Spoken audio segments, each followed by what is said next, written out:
बिस्मिल्लाहिर्रहमानिर्रहीम। आप देख रहे हैं गिल एकेडमी और मैं हूं शब्बीर गिल। उम्मीद करते हैं कि आप बहुत अच्छे होंगे और हमारे चैनल की इंफॉर्मेटिव वीडियो आप देख रहे होंगे। और चैनल सब्सक्राइब नहीं किया तो प्लीज़ चैनल सब्सक्राइब कर लें ताकि आने वाली वीडियो आपको मिलती रहे। जी, तो बातचीत करेंगे। हमने इससे पहले बात की थी परफॉर्मेंस एवेल्यूएशन रिपोर्ट, जिसे आप PER कहते हैं, और ये आपके कैरियर के लिए बहुत अहम होती है। उसके बाद आप फाइनल रिपोर्ट जो उससे मैच होनी चाहिए वो होती है सिनेप्सिस। सिनेप्सिस भी आपका बहुत अहम होता है, जिसमें आपकी डेट ऑफ अपॉइंटमेंट और डेट ऑफ प्रमोशन तो महकमा डिसाइड करता है। डेट ऑफ अपॉइंटमेंट मेंशन होती है, पीरियड होता है जब आपने ज्वाइन किया, लाइक आपने ज्वाइन किया 2010 में, 11, 12, 13 और 18 जहाँ तक आप गए हैं। और पोस्ट हेल्थ और इंटीग्रिटी में ऑनेस्टी है, आप ऑनेस्ट हैं या ऑनेस्ट नहीं हैं।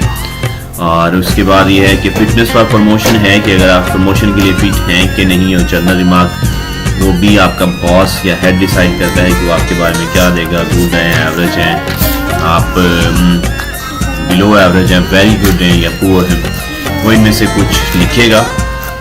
और ये आपका एवरी ईयर के आगे वो ऑनेस्ट या अगर आप मतलब करप्ट हैं या ऑनेस्ट हैं इंस्टीट्यूशन के लिए और अपने काम के लिए, और फिट फॉर प्रमोशन ये पढ़े हैं हमें। आपकी ACR अगर कंप्लीट है तो ये दोनों रिमार्क्स मैच करने चाहिए।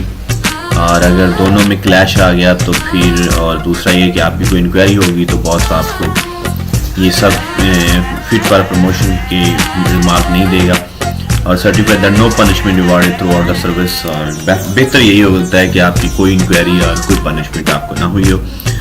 सिनेप्सिस और आपकी ACR दोनों ही बड़ी अहम होती हैं, और इन दोनों के बारे में कॉन्शियस रहें कि आपकी ये बेहतर अंदाज में लिखी जाएँ और आपकी गुडविल में लिखी जाए, आपकी बेहतर तरीके से लिखी जाए। इसके लिए आपका बिहेवियर बहुत अहम है।